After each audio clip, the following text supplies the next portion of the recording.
Hello friends, welcome back to SSC smart classes. बहुत बहुत स्वागत करता हूं आपका एसएससी स्मार्ट क्लासेस में।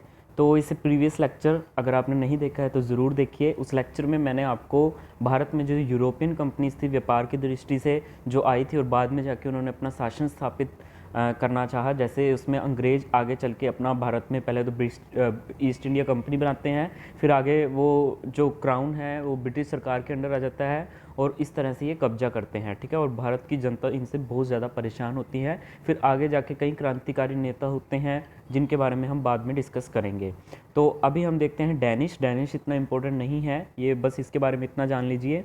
ये डेनमार्क के निवासी थे, ये भी यूरोपी थे और 1616 में ये भारत आए थे। इन्होंने अपनी पहली बस्ती बंगाल के सेरामपुर में बसाई थी। व्यापार कम किया, बस इन्होंने ईसाई धर्म का प्रचार किया। जो क्रिश्चियन रिलीजन है उसको इन्होंने जो है वो बढ़ावा दिया, प्रचार किया। इसके बारे में इतना ही आपको करना है। और हाँ, ये पीडीएफ कंप्लीट हो चुकी है, बहुत ही बेस्ट पीडीएफ है। 2 महीने से मैं इस पीडीएफ को कंप्लीट करने में लगा हूँ। बिल्कुल स्टोरी वाइज सारी चीज़ें लिखी हुई हैं। फैक्ट से ज़्यादा यहाँ पे स्टोरी वाइज आपको हिस्ट्री समझ आएगी और इसमें 1500 MCQ भी हैं। अगर आपको चाहिए डिस्क्रिप्शन में लिंक है। तो कुछ भी आपको नोट्स बनाने की ज़रूरत नहीं है। वीडियोस लेक्चर सारे के सारे मैं अपलोड कर दूंगा और कभी उनको डिलीट नहीं करूंगा इन फ्यूचर। फ्रांसीसी कोलबर्ट। कोलबर्ट कौन था? फ्रांस का सम्राट लुईस 14 का मंत्री था। ये फ्रांस का जो सम्राट था ना, लुईस 14, उसका ये मंत्री था कोलबर्ट। ने पूर्व में व्यापार करने के लिए फ्रेंच ईस्ट इंडिया कंपनी की स्थापना की। कब की? 1664 में इन्होंने की थी। भारत में 1668 में सूरत में फैको कैरो ने पहली कोठी खोली, ठीक है। 1668 में सूरत में फैको कैरो ने अपनी पहली कोठी खोली। 1674 में फ्रांसीसी मार्टिन ने पांडिचेरी की स्थापना की। फ्रांसीसी जो मार्टिन है उसने पांडिचेरी की स्थापना की। यही फ्रांस ईस्ट इंडिया कंपनी के पहले गवर्नर थे। ये जो फ्रांसीसी मार्टिन थे ना, जिन्होंने पांडिचेरी की स्थापना की, ये फ्रांस ईस्ट इंडिया कंपनी के पहले गवर्नर भी थे। 1734 में ड्यूमा इनका नया गवर्नर बना और जिसने व्यापार को बहुत ज़्यादा बढ़ावा दिया। इसके बाद 8 साल में 1742 में डुप्लेक्स बन कर आया। उसका पूरा नाम था जोसेफ फ्रांसीसी डुप्लेक्स, ठीक है। ये बहुत इंपॉर्टेंट है, पूछ लिया जाता है इसके बारे में। अब आगे 3 कर्नाटक युद्ध होते हैं। एक तो होता है आपका पहला कर्नाटक युद्ध 1746 से लेकर 48 तक के। जब 1707 में औरंगज़ेब की मृत्यु हुई तब मुग़ल जो थे ढेर हो गए थे। उसके बाद बिल्कुल वीक मुग़ल रह गए थे। तब इससे अलग अलग राज्य टूट गए। जैसे उन्होंने अपने आप को स्वतंत्र घोषित कर दिया। बहुत बार ये चीज़ मैंने आपको बताई है। हैदराबाद का निज़ाम हो गया और ठीक है, इस तरह से ही हैदराबाद का भी एक निज़ाम था। तब अंग्रेज़ों व फ्रांसीसियों के लिए कब्जा करना आसान हो गया था, ठीक है। कोई एक पावरफुल राजा जो है वो नहीं बचा था शासन करने वाला और अटैक करने वाला, जिससे इनको खतरा हो और व्यापार करना इनके लिए थोड़ा सा आसान हो गया था। तब अंग्रेज़ों ने फ्रांस का विरोध किया। अब ये दोनों वहाँ पे इंडिया में व्यापार करने की दृष्टि रख रहे हैं, लेकिन ये एक दूसरे के भी तो आपस में बनेंगे बैरी, क्योंकि व्यापार करना है। हर बंदा चाहता है कि वो उसका व्यापार जो है वो ज़्यादा मुनाफा कमाए वो, इसलिए वो हमेशा दूसरा अपना जो प्रतिद्वंदी है उसका वो विरोध करता है। तो ऐसे ही अंग्रेज़ों ने फ्रांस का विरोध किया, तब युद्ध हुआ। अब विरोध कैसे करेंगे? उसके बाद फिर हथियार उठाएंगे तो युद्ध होता है। गवर्नर उस टाइम पे था ड्यूप्लेक्स, ठीक है। एंग्लो फ्रेंच वॉर के नाम से भी इनको जानते हैं हम, कर्नाटक के जो युद्ध हुए थे। और बेसिकली जो कर्नाटक है आज का कर्नाटक नहीं है, ये उस टाइम का जो कर्नाटिक रीजन है, ये उस टाइम का कर्नाटिक रीजन था। नीचे वाली जो बाउंड्री है इंडिया के मैप की, जो नीचे वाली बाउंड्री है ना, इस तरह से ये यहाँ पे ये जो रीजन था ना, कर्नाटिक रीजन था, ठीक है। तो वो वाला रीजन की ये बात कर रहे हैं। दूसरा जो कर्नाटक युद्ध था वो 1749 से लेकर 54 का दूसरा कर्नाटक युद्ध था। डुप्लेक्स हार गया था तो उसे बुलाकर चार्ल्स गोडेयू को भेजा गया, ठीक है। जब डुप्लेक्स हार गया तो उसे बुलाकर फिर चार्ल्स गोडेयू को भेजा गया। पौंडीचेरी की संधि से यह युद्ध समाप्त हो गया। पांडिचेरी की संधि हुई थी और डुप्लेक्स जो था वो बुला लिया गया, पावरफुल था ना इसलिए ये बुला लिया गया था। और उसके बाद देखिए अंग्रेज जो थे ईस्ट इंडिया कंपनी व फ्रेंच ईस्ट इंडिया कंपनी, और उसके बाद अंग्रेज जो थे east India company, British east India company व फ्रेंच जो ईस्ट इंडिया कंपनी है, ठीक है। उसमें भारत की राजनीति में वो अंग्रेज जो है वो ठीक है, भारत की राजनीति में हस्तक्षेप नहीं करेंगे, ठीक है। तो ये हुआ था पांडिचेरी की संधि में, ठीक है। तो मतलब ये जो डुप्लेक्स था ये बहुत ही पावरफुल था और इसलिए अंग्रेज जो थे वो इससे काफ़ी डरे हुए थे, तो इन्होंने इसको वापस भेज दिया था। और क्या क्या हुआ था पांडिचेरी की संधि में, भाई अंग्रेज जो ब्रिटिश ईस्ट इंडिया कंपनी और फ्रेंच ईस्ट इंडिया कंपनी दोनों ही भारत में क्या करेंगे, भारत की राजनीति में हस्तक्षेप नहीं करेंगे।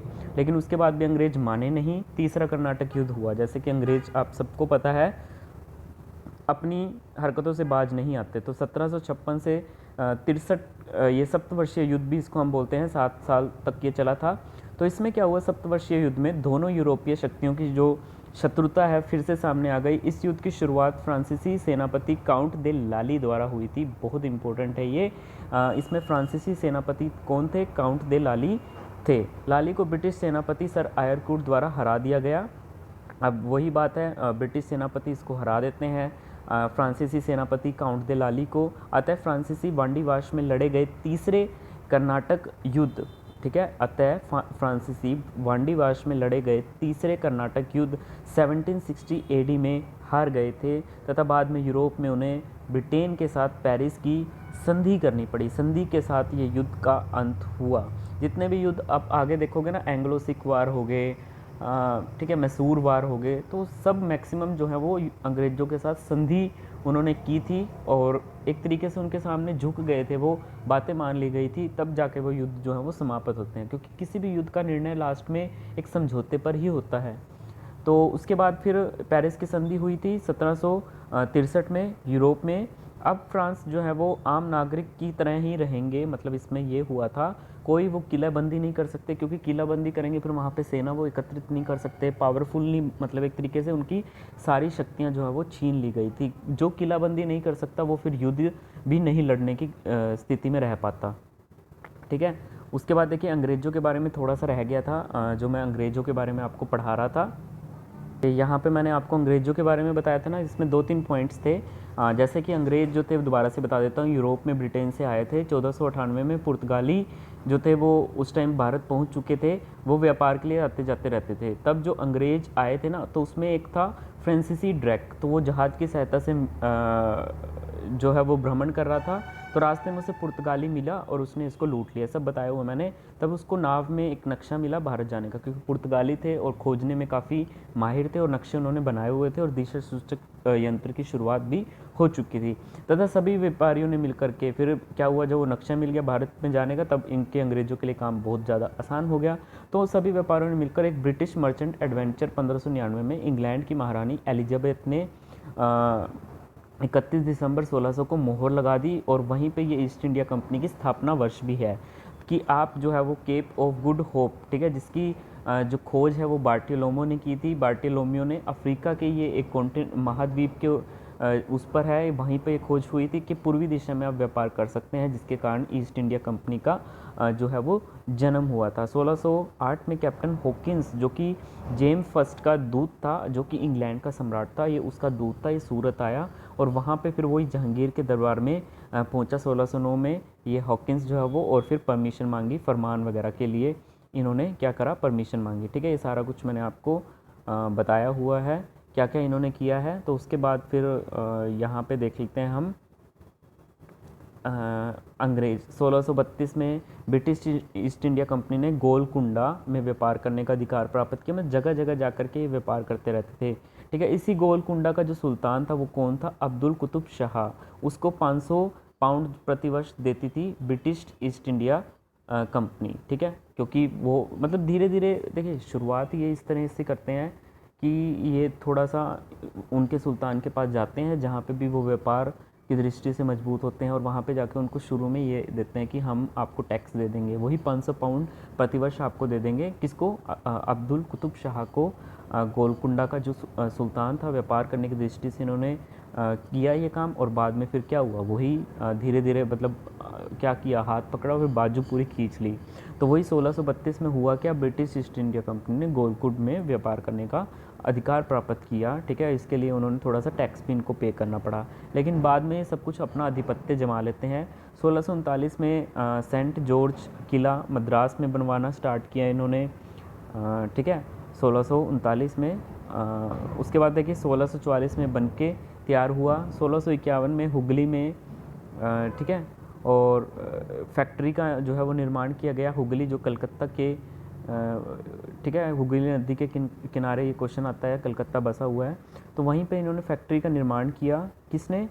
शाह, फैक्ट्री को अंग्रेज़ों ने, और शाह शुजा को ये 3,000 रुपये जो है वो वार्षिक देते थे। ठीक है, शाह शुजा कौन थे? शाहजहाँ के ये पुत्र थे, शाह शुजा। ठीक है, शाहजहाँ के पुत्र थे। जब हम लेटर मुगल्स पढ़ेंगे ना, तब ये आपको थोड़ा सा क्लियर हो जाएगा, ये आने वाली लेटर मुगल्स की वंशज हैं।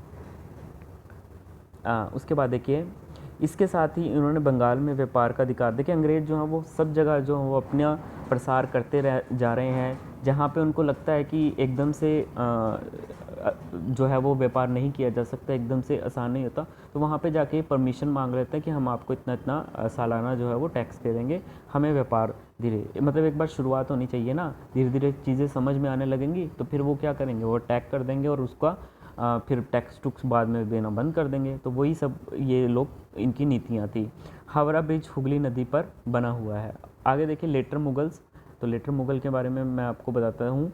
देखिए ये औरंगज़ेब के बाद कौन आया? बहादुर शाह फर्स्ट आया। ठीक है, औरंगज़ेब के बाद जो इनका लड़का था बहादुर शाह फर्स्ट था, और लास्ट जो मुग़ल एम्परर था बहादुर शाह ज़फ़र सेकंड है। वो बिल्कुल इम्पोर्टेंट नहीं है बट लास्ट है इसलिए इम्पोर्टेंट है।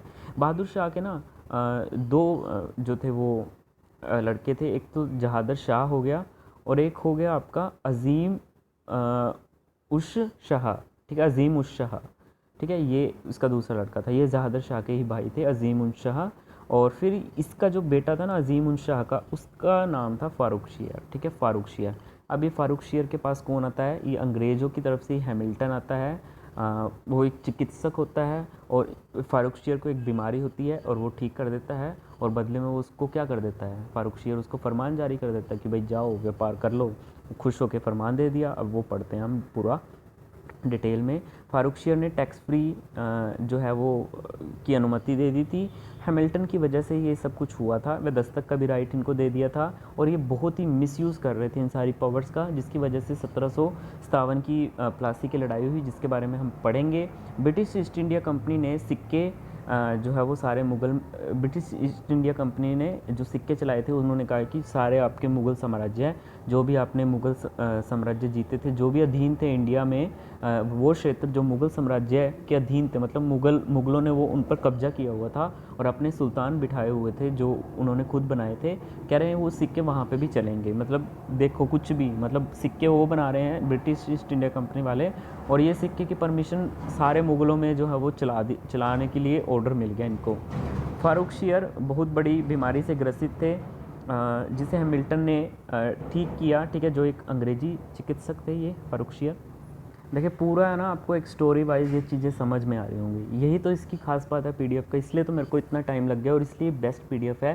हिस्ट्री यार, आपको हिस्ट्री के बारे में वैसे भी पता होना चाहिए, हमें पता होना चाहिए हमारे भारत में क्या क्या हुआ है, किस तरह से आज़ादी मिली है, कौन से नेता थे, ताकि आपकी जो सोचने की, तर्क वितर्क करने की जो एक क्षमता होनी चाहिए, एक पावर होनी चाहिए, वो आप कर सको। ठीक है, उसको आप बढ़ा सको, आप खुद ये जान सको कि क्या सही था क्या गलत था, क्रांतिकारी नेता सही थे या फिर उस टाइम पे जो कांग्रेस की स्थापना हुई जिसमें गांधी जी रहे थे, तो वो ठीक थे या वो ठीक थे, कौन ठीक थे। तो ये आपकी खुद की जो है वो एक सोच पर निर्भर करेगा, लेकिन उसके लिए आपको ये सारी चीज़ें पता होनी चाहिए।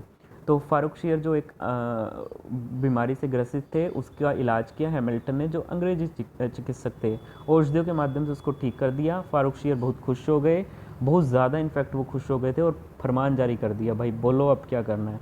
तो सान सरमन की अध्यक्षता में ये टीम गई थी, सोन सरमन की, जिससे हैमिल्टन भी शामिल थे।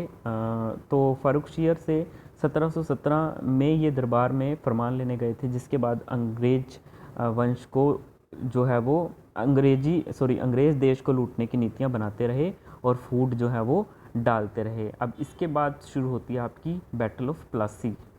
अब ये जो बैटल ऑफ प्लासी है ये मैं नेक्स्ट वीडियो में बनाऊंगा। ये पार्ट आज ये पूरा कंप्लीट हो चुका है।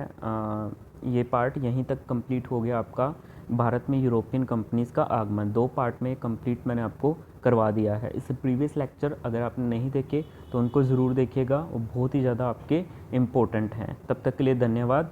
आपका दिन शुभ हो।